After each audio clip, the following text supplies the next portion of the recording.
नमस्कार मित्रांनो, मी तुमची अमृता. आज मी घेऊन आली आहे चाळीतील गरमरान विद्याचा भाग 2. जर तुम्ही याचा पहिला भाग ऐकला नसाल तर पहिल्या भागाला भेट द्या. तसेच आपल्या या चॅनलला लाईक, शेअर, कमेंट आणि सबस्क्राईब करा. तसेच नोटिफिकेशन बेलवर क्लिक करा. धन्यवाद. माझ्या पहिल्या कथेमध्ये तुम्हाला कळालंच असेल की मी किती मादक आणि जवाडी आहे ते. परंतु या चाळीने मला खूप काही दिलं. माझ्यातली खरी बाई या चाळीने बाहेर काढली. बंडीच्या लवळ्याचा चीक पिण्यासाठी मी गल्लीत जाऊ शकते आणि स्वतःच्या अंगातील गरमी आणि गुरमी घालवायला मी काहीही करू शकते. परंतु आज कथा आहे या विद्याची, माझ्या संस्कारी पत्नी ते या चाळीची राण बनण्याची कथा. खरं तर लग्नानंतर मला कसलाच त्रास नव्हता. शरीरसुख देखील रोज मिळत होतं. गावातून या शहरात मला मस्त वाटत होतं. फक्त चाळीमध्ये गुदमरल्यासारखं व्हायचं. नवऱ्याला खूपदा म्हटलं ही चाळ सोडून चांगल्या ठिकाणी राहायला जाऊ, परंतु परिस्थिती तशी नव्हती. शेवटी मी पण या चाळीला आपलंसं करायचं ठरवलं आणि ही कथा आहे त्याच घटनेची, ज्या घटनेनंतर मी या चाळीची झाली आणि चाळ माझी. एवढ्या लोकांमध्ये आणि कमी जागेत मला राहायची सवय नव्हती. त्यात नवीन नवीन लग्न झालं, त्यामुळे चाळीत आलेली नवरी हा सर्वांसाठी कुतूहलाचा विषय होता. हळूहळू मला जाणवायला लागलं की कित्येक लोक मला पाहण्यासाठी घराबाहेर डबा धरून बसायचे. गावी मी सलवार घालायचे, पण आता लग्न झाल्यामुळे मी साडी घालू लागले होते. मला साडी घालायला खूप कंटाळा यायचा. आई गं, तो घट्ट ब्लाऊज, त्यात आतून घट्ट ब्रा, मग खाली परकर, त्यावर साडी आणि आत टाईट निकर. उफ, किती ते गरम.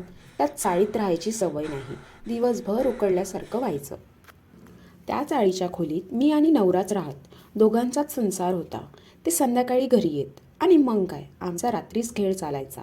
माझ्या अंगावर झपाटल्यासारखा नवरा चढायचा. माझ्या संपूर्ण देहाला आता शरीर सुखाची चटक लागली होती. नवरा पण मला वेगवेगळ्या पद्धतीने ठोकायचा. दिवसभरात कामं उरकली की मी दिवसभर विचार करायचे की आज रात्री काय काय होणार, आज कशा प्रकारे नवरा मला ठोकणार. सर्व विचार करून देहात करंट बसायचा आणि पुच्चीकडे खाज निर्माण व्हायची. माझं विवाहित जीवन अत्यंत सुखात चाललं होतं, परंतु आजूबाजूला पाहिलं की मला वेगळंच वाटायला लागे. चाळीतील बहुतांश पुरुष माझ्याकडे वेगळ्या नजरेने पाहत. आधी वाटलेलं नवीन लग्न झाल्यामुळे पाहत असत, परंतु आता मला पुरुषांची नजर डोळ्यात बसायला लागली होती. माझ्या देहाला त्यांची नजर नागळी करत होती. आम्ही ज्या छोट्याशा खोलीत राहत ती देखील भाड्याची होती.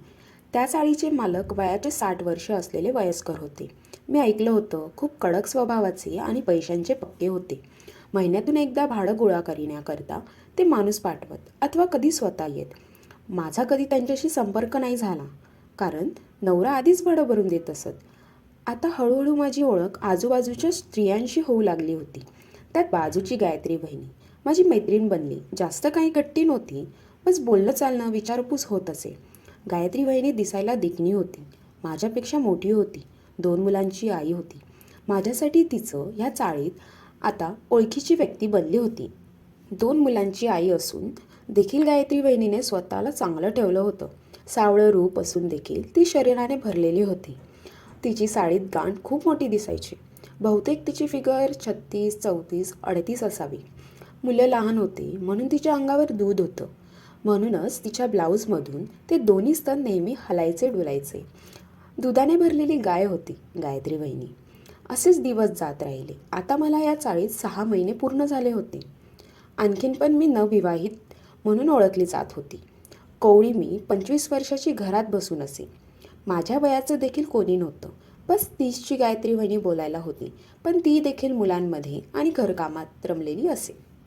एकदा भर दुपार झाली होती. उन्हाचा पारा चढला होता. मी सर्व कामे आवरून बसली होती. खूप उकडत होतं. मन झालं की गायत्री बहिणीच्या घरी जाऊन थोड्या गप्पा गोष्टी कराव्या. तसं घर जवळच होतं. शेवटी चाळीत कुठे लांब लांब काही असणार. शेवटी मी खोलीचं दार लावलं आणि 5 मिनिटं पुढे चालत गेले. समोरच गायत्री बहिणीची खोली होती. दार लावलेलं होतं. मी दार ठोकणार तोवर मला काही कुजबुजण्याचा आवाज आला. मला वाटलं आत गायत्री बहिणी फोनवर अथवा कुणाशी बोलत असेल. मी दार थोटवणार तोवर पुन्हा एकदा आतून आवाज आला, परंतु यावेळेस आवाजाची तीव्रता जास्त आणि विचित्र होती. ऐक, उफ, नको ना एवढ्या जोरात. इश. हा आवाज गायत्री बहिणीचा होता. आवाज ऐकताच माझ्या पायाखालची जमीन हादरली आणि मी विचारात पडले. भर दुपारी गायत्री बहिणी आत काय करते? मुले कुठे आहेत? तेवढ्यात मला एक जड भरदस्त आवाज आला. आणि तो आवाज ऐकून मी आणखीन विचारात पडले. गायत्री, आवाज नको करू, नाहीतर आणखीन ठोकेन तुला. तुझी आईमाई आठवून दे. घे, हलव हा माझा सोटा. लवकर कर, काम आहेत मला खूप.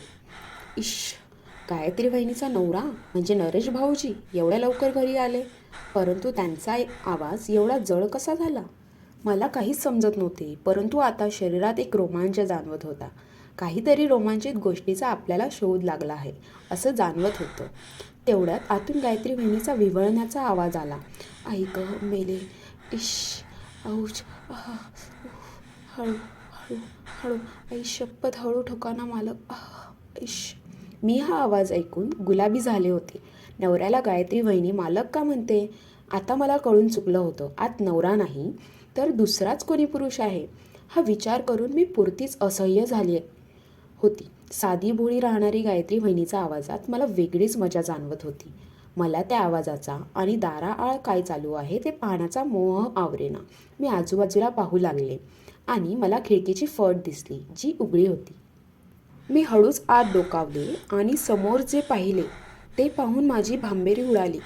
माझ्या संपूर्ण देहात विद्युत प्रवाह वाहू लागला आणि काय माहीत, माझ्या साडीच्या आत वेगळाच रोमांचितपणा भासू लागला. 2 मुलांची आई आणि एक पत्नी, जिचा सुखाचा संसार होता, ती खालून संपूर्ण नागडी होती. तिचे ब्लाऊजमधून 2 स्तन बाहेर आलेले होते आणि पाय फाकलेले होते. तिचं संपूर्ण अंग घामाने भिजलं होतं. कंबर मागे पुढे होत होती. तोंडातून इश, आहाचे आवाज निघत होते. माझे 2 स्तन थाटरले. खाली पुच्छित वळवळ होऊ लागली. कारण गायत्री नव्हती, तर गायत्रीवर झोपलेल्या व्यक्तीला पाहून मी अचंबित झाले.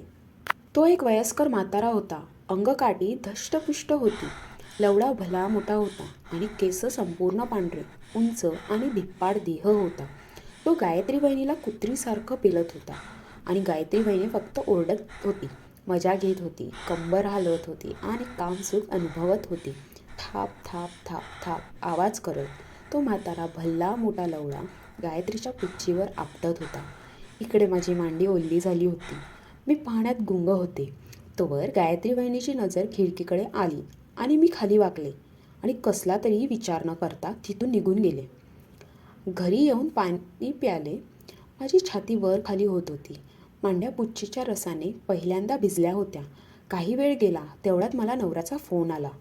नवरा म्हणाला, या महिन्याचं भाडं भरायचं राहिलंय, थोड्या वेळात घरमालक येतील, त्यांना डब्यात ठेवलेले पैसे दे आणि चहा पाणी विचार. मी हो म्हणाली.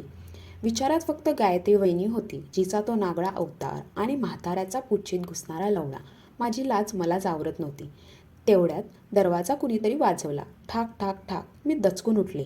नमस्कार विद्याबाई, मी प्रतापराव सरनाईक, या चाळीचा मालक. तुमच्या नवऱ्याने तुमच्याकडून पैसे घ्यायला सांगितले. मी पाहतच राहिले. तो धिप्पाड देह पाहून मी अचंबित झाले. माझ्या शरीरात वीज चमकली आणि स्तब्ध उभी राहून पाहू लागली. कारण गायत्री वहिनीला कुत्रीसारखं धावणारा म्हातारा माझ्या समोर उभा होता. त्यांचा कडक आवाज ऐकून मी आणखीनच बिथरले होते. समोर तोच पुरुष पाहून कदाचित माझ्या संपूर्ण अंग हुरहुरू लागले होते. मी त्यांना आत येण्यास विनंती केली. ते खुर्चीवर बसले. मी पैसे काढण्यासाठी आत गेले तेव्हा मला जाणवलं त्यांची नजर माझ्या हालत्या देहाकडे होती. माझं अंग घामाघूम झालेलं होतं. कदाचित ब्लाऊज देखील ओला होता. तेवढ्यात माझ्या फोनवर एक कॉल आला. कॉल गायत्री वहिनीचा होता. ते नाव बघून पुन्हा एकदा मला धक्का बसला. आता मला शंका येऊ लागली की गायत्री वहिनीने मला पाहिलं तर नाही. तेवढ्यात आवाज आला, चहा मिळेल का गरम गरम, तुमच्या दुधाचा. मी पुरती फसली होती. एकीकडे गायत्रीने मला पाहिलं याची भीती, दुसरीकडे त्याच गायत्री वहिनीला जावणारा घरमालक घरात बसला होता आणि मी चाळीत नवीन असलेली विद्या, जिने नुकताच धवाजवईचा खेळ पाहिला होता आणि त्या कारणाने माझ्या साडीत ओलावा निर्माण झाला होता. दोन्ही मांड्या पुच्छीच्या रसाने भिजल्या होत्या. या घटनेनंतर माझे संपूर्ण आयुष्य बदलणार होते.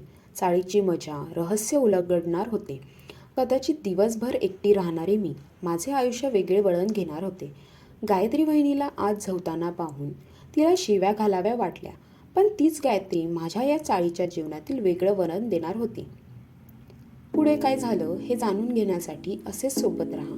लवकरच मी या कथेचा पुढचा अध्याय सांगेन. तर ही आहे विद्याची संस्कारी ते जवळी होण्याची सुरुवात.